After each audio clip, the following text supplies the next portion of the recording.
सिर्फ कांग्रेस अपने स्वार्थ के लिए नहीं है। हमें पूरा याद है उदयपुर में जो चिंतन बैठक, हमारा बहुत सब्जेक्ट कमेटी हुआ था, कई जने दिग्गज नेता लोग, मैडम सोनिया जी प्रिसाइड कर रहे थे, मैडम बीजेपी को लड़ने के लिए हमें सॉफ्ट हिंदुत्व लाइन लेना चाहिए। बहुत जने, दिग्विजय सिंह से लेकर बहुत जने ने प्रस्ताव रखा, तो मैडम ने तुरंत बंद करके बोला, सुनिए, चाहे हम पावर में रहे ना रहे, आए ना आए, कांग्रेस अपना आइडियोलॉजी एक एक बूंद, एक इंच भी हम कोई कॉम्प्रोमाइज करने वाले नहीं है। हम जिस आदर्श के ऊपर हम इतना साल तक चलते रहे, उस रास्ते पे, उस मार्ग पे हम चलते रहेंगे। किसी को अगर सत्ता का लालची अगर इतना ही है, खुशी खुशी आप कांग्रेस छोड़ सकते हो, लेकिन हम लोग अपना रास्ते से कभी भटकेंगे नहीं, हम इसी रास्ते पे हम चलेंगे। ये हमारा सीना चौड़ा करने के बाद हुआ। हमें डर भय किस चीज के है? हमें कोई डर भय नहीं है। हमें सिर्फ देश के हित में, आम जनता की सुविधा के लिए, देश को एकजुट रखने के लिए हमको आगे बढ़ना है, ये हमारा मकसद है। और एक दिन बहुत नजदीक है, देश का जनता अब पहचान रहे हैं कि मनमोहन सिंह के जमाने में 10 साल में कांग्रेस ने क्या किया। मैं दो चार आइटम को अब मैं याद दिलवाना चाहता हूं। एमजी एनरेगा सब मजाक समझते थे, करके दिखाए मनमोहन सिंह जी ने। नेशनल फूड सिक्योरिटी एक्ट किसने चालू किया? कांग्रेस पार्टी ने करके दिखाया है, जिसका लाभ आज मोदी जी सीना ठोक के कह रहे हैं कि मैं 5 केजी चावल और या गेहूं मुफ्त में दे रहा हूं। ये किस चीज के आधार पे हुआ? फूड सिक्योरिटी एक्ट हमने पास किया, तभी तो ये दे पा रहे हैं। एजुकेशन पॉलिसी लाया, right to and free and compulsory education doctor Manmohan Singh ने लाया। मिड डे मील से लेकर जो सुविधा, आयरन टैबलेट से लेकर सब चीज मुफ्त में, किताब, यूनिफॉर्म, जूते सब मुफ्त में मिलता है। कांग्रेस पार्टी ने लाया। आदिवासियों की चिंता करके फॉरेस्ट ड्वेलर्स एक्ट, वनाधिकार आइन कांग्रेस पार्टी ने लाया। Information and right to information act Congress party ने लाया। शिक्षा का अधिकार, काम का अधिकार, खाद्य का अधिकार, तथ्य जानने का अधिकार, ये सब कांग्रेस के जमाने हुआ। मेरे को अब एक चीज बताओ, देश में 10-11 साल में नरेंद्र मोदी साहब ने एक स्कीम जनहित के लिए चालू किया। मेरे को एक दिखा के दो। हां, एक नया स्कीम चालू जरूर उन्होंने किया है, देश को तोड़ने के लिए, देश को सत्ता पकड़ के रखने के लिए, आपस में हिंदू मुसलमान क्रिश्चियन में लड़ाई, जात पात के नाम पे लड़ाई, ये लड़ाई इन्होंने चालू की। और इसलिए इनको दिखता है कि ताजमहल के नीचे मंदिर है, कुतुब मीनार के नीचे मंदिर है, बाबा काशी विश्वनाथ के नीचे मंदिर है। 1991 का प्रेस वार्षिक एक्ट मानने के लिए तैयार नहीं है लोग। क्या करता है अभी एक अभियान जरूर इन्होंने चालू किया, वो है भारत खोदो अभियान। खुदाई कर रहे हैं सब जगह पे, भारत खुदाई अभियान चालू किया है ये नरेंद्र मोदी सरकार। असल में क्या है? असल में एक चीज, ये अगर हमारा गलती है तो हम स्वीकार करते हैं। आपको ये चीज जानना चाहिए, ये जो मनमोहन सिंह का सरकार इतना जितना स्कीम चालू किया है, तो अदानी अंबानी को गुस्सा क्यों आया? गुस्सा इसलिए आया, करे भाई ये कांग्रेस तो गरीब के हित में, श्रमिक के हित में काम करने वाला पार्टी है। हम कॉरपोरेट जगत का मालिक है, देश हम चलाएंगे। कठपुतली डॉक्टर मनमोहन सिंह और कांग्रेस पार्टी तो लालची नहीं है, पैसा से तो वो। ये लड़ाई किसके खिलाफ है, क्यों है? ये लड़ाई सिर्फ कांग्रेस पार्टी और कांग्रेस कार्यकर्ता के लिए नहीं है। ये लड़ाई देश को एकजुट रखने के लिए, देश को अखंड रखने के लिए और देश को आगे ले जाने की लड़ाई है। हमें बहुत दुख पहुंचती है जब हम देखते हैं देश का शासन भार जिसके हाथ में है, वो लोग राजनैतिक स्वार्थ के लिए कभी धर्म के नाम पे, कभी जात पात के नाम पे, कभी भाषा के नाम पे आपस में जब हम लड़ाई शुरू करते हैं तो कांग्रेस कार्यकर्ता होने के नाते हमको बहुत बहुत दुख होती है और ये ठेस पहुंचती है, क्योंकि ये देश के लिए हानिकारक है। देखिए, कुछ दिन पहले आरएसएस के प्रमुख मोहन भगवत जी का एक बयान आपने पढ़ा होगा, सुना होगा। क्या कहा उन्होंने? हम सब जानते हैं कि देश के स्वाधीनता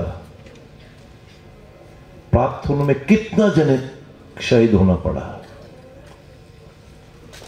कितना जन को जेल भेजा गया, काल कोठरी में रखा गया, अत्याचार हुआ, अगणित। ये लड़ाई किसने लड़ी? कांग्रेस ने लड़ी।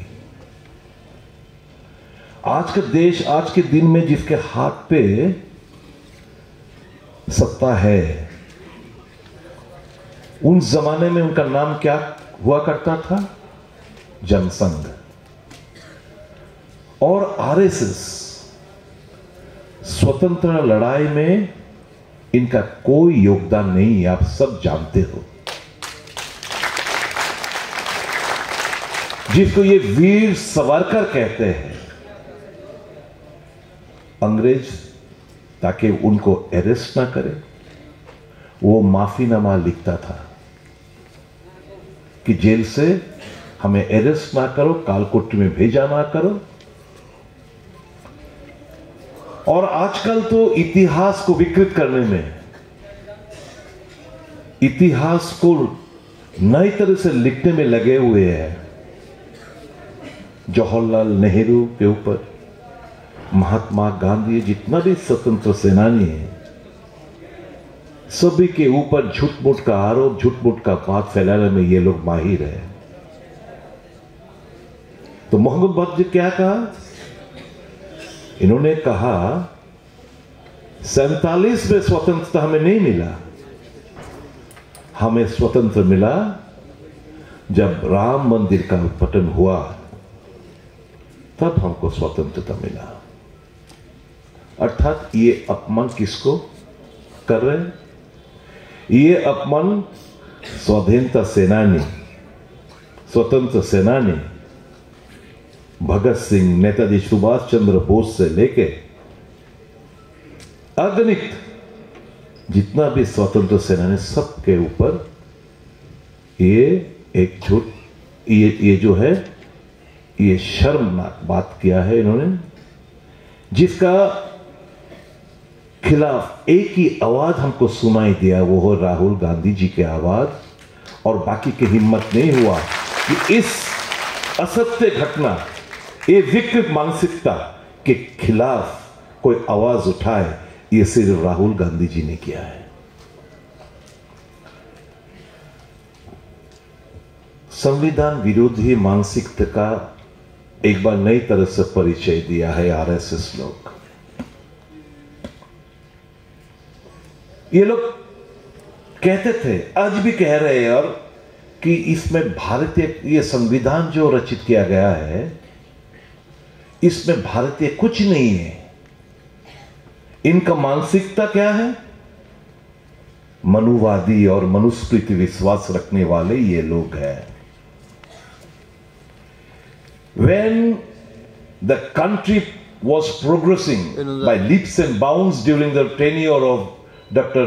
Manmohan Singh ji and erstwhile former Prime Minister Rajiv Gandhi ji, presently we are living in a medieval period. हमारा सोच उस जमाने में जहां के जात पात के नाम पर इससे लोग मंदिर में जाना मत, इस कुएं से पानी मत पियो, इस रास्ते से मत चलो। जब ये चिंताधारा प्रकट था, ये आरएसएस और बीजेपी ये लोग उस जमाने में भारतवर्ष को ले जाना चाहते हैं और धर्म के नाम पे, जात पात के नाम पे आपस में लड़ाई लड़ना चाहते हैं ताकि उनको हमेशा सत्ता बरकरार रखे। है हम गर्व महसूस करते हैं कि एक सत्य के राह पे चलने वाला, जिसका आगे पीछे कोई बिंदु, कोई भय नहीं है। किस चीज का भय? ना ईडी का भय, ना सीबीआई का भय, ना इनकम टैक्स का भय। राहुल जी का कोई डर भय नहीं है। एक ईमानदार, सीधा साधा एक इंसान जो देश को आगे ले जाने का सपना देख रहा है। अगर हम लोग काम करेंगे तभी ना हमारा पसंदीदा लोग देश का जिम्मा हम उनको दे सकते हैं। ये हमारा चैलेंज है और हमें पूरा विश्वास युवा शक्ति के ऊपर है। चाहे सप्तरंग, रेनबो कलर जो भी हो, भाषा जो भी हो, ये अरुणाचल से आए हुए भाई लोग हमारा भाई है, युवा कार्यकर्ता हमारा भाई है, मित्र है। इनका दुख, इनका सुख किस हमारा बराबर उनके साथ रहना है। मिजोरम से आए हुए, मणिपुर जल रहा है, कोई देखने वाला नहीं है। इनके इस मुसीबत के समय हम सब एकजुट रह के इनके स्वार्थ में काम करना है ताकि वहां पे शांति लौट सके।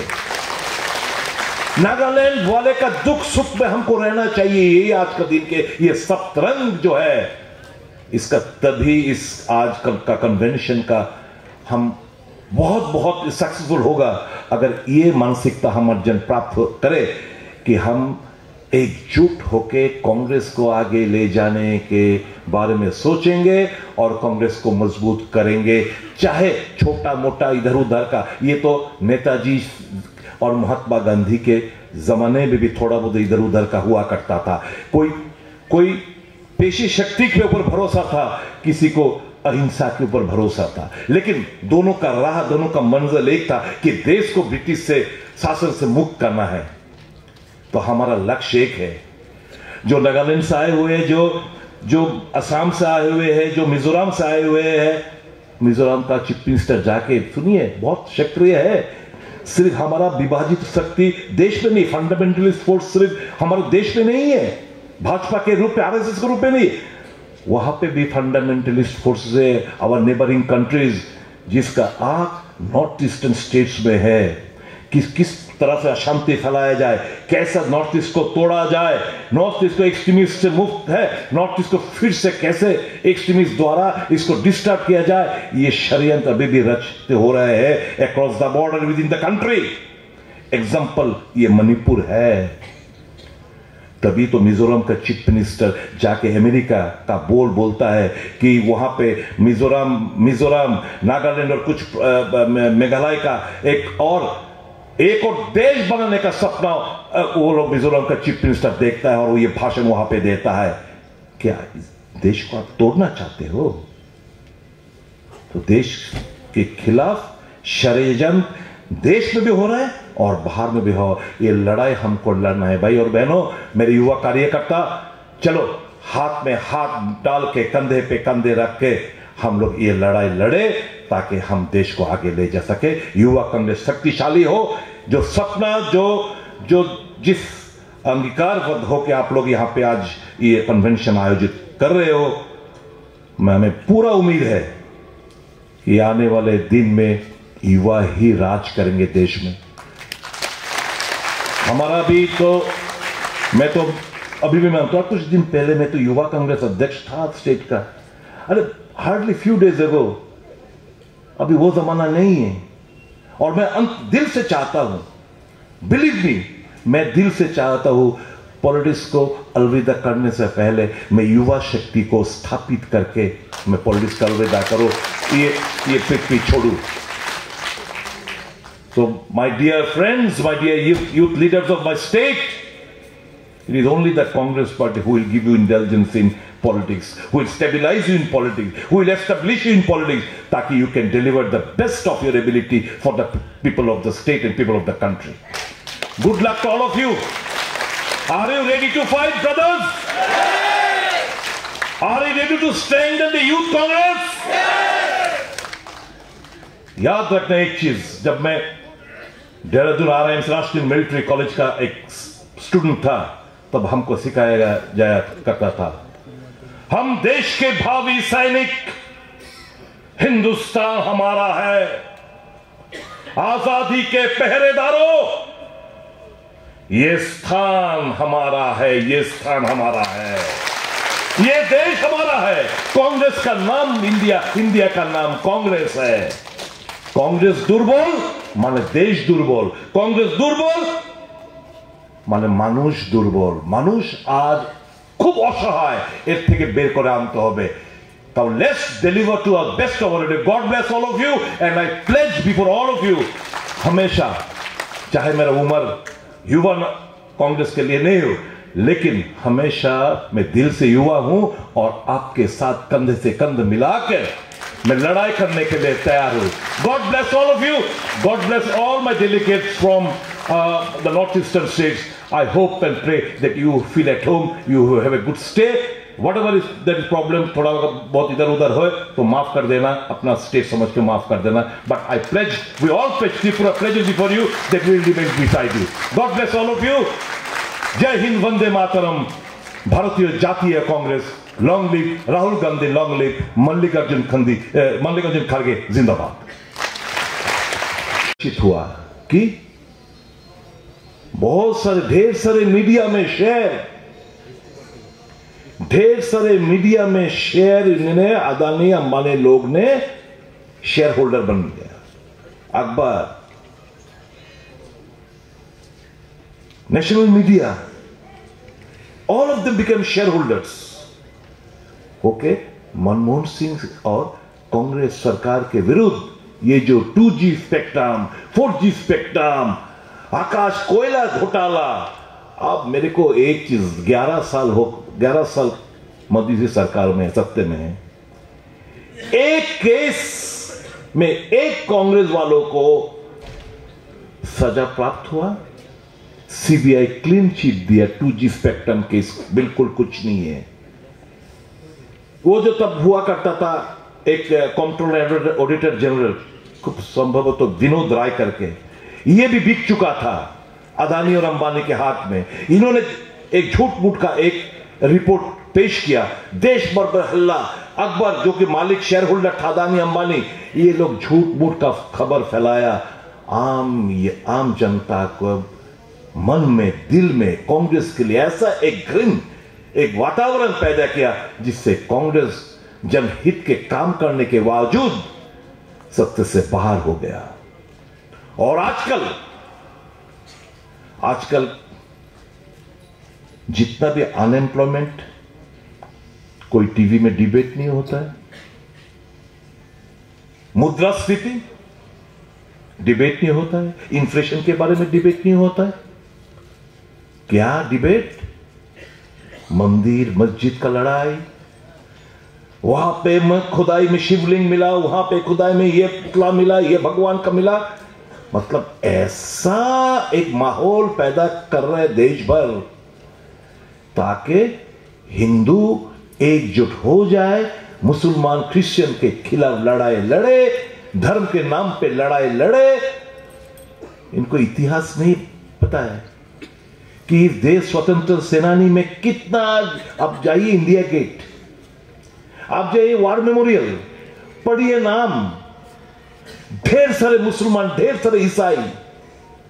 अब फिलहाल कुछ ही दिन में, कुछ महीनों में कितना बहुत इमिनेंट पर्सनालिटी का देहांत हुआ है। जाकिर हुसैन तबला वादक, देहांत हुआ है कि नहीं हुआ है। रतन टाटा देहांत हुआ है। रतन टाटा एक पारसी संप्रदाय का लोग है। जाकिर हुसैन तबला वादक एक मुसलमान घराना का धर्म का लोग है। श्याम बेनेगल हिंदू, डॉक्टर मनमोहन सिंह सिख। ये 4 जने का कुछ ही महीनों में देहांत हुआ है। अब बताइए, जाकिर हुसैन के लिए हमारा, मैं तो हिंदू हूं, मेरा दिल नहीं दुखा है क्या? आप लोग का दिल नहीं दुखा है क्या जो हिंदू वाले हैं? तो बताइए, डॉक्टर मनमोहन सिंह, किसका दिल नहीं दुखा? भारतीय, हम जानते ही इनको सिख के नेता नहीं, हम भारतीय है। रतन टाटा ईसाई, सब रतन टाटा पारसी है, हम इनको भारतीय के नाते पे जानते हैं। तबला वादक जाकिर हुसैन मुसलमान का है, लेकिन हम भारतीय के हिसाब से जानते हैं कि भारत का नाम रोशन किया, अंतरराष्ट्रीय स्तर पर रोशन किया है। किसका दिल नहीं दुखा? यही तो हमारा डीएनए है, यही तो हमको सिखाया गया। पूर्वज लोग ने यही तो सिखा के गया कि देश, चाहे हम धर्म, यूनिटी इन डाइवर्सिटी, भाषा अलग है, खाद्याभ्यास अलग है, कपड़ा पहनना अलग है, लेकिन हम भारतीय एक नाते एकजुट होकर रहेंगे, देश को आगे ले जाएंगे। यही तो हमारा पूर्वज ने सिखा के गया, ये तो हमारे डीएनए में है। लेकिन ये चीज अभी नष्ट करने में लगे हुए हैं भाजपा लोग। मेरा दरखास्त ये है, युवा लोग, लड़ाई हमको जबरदस्त लड़ना है।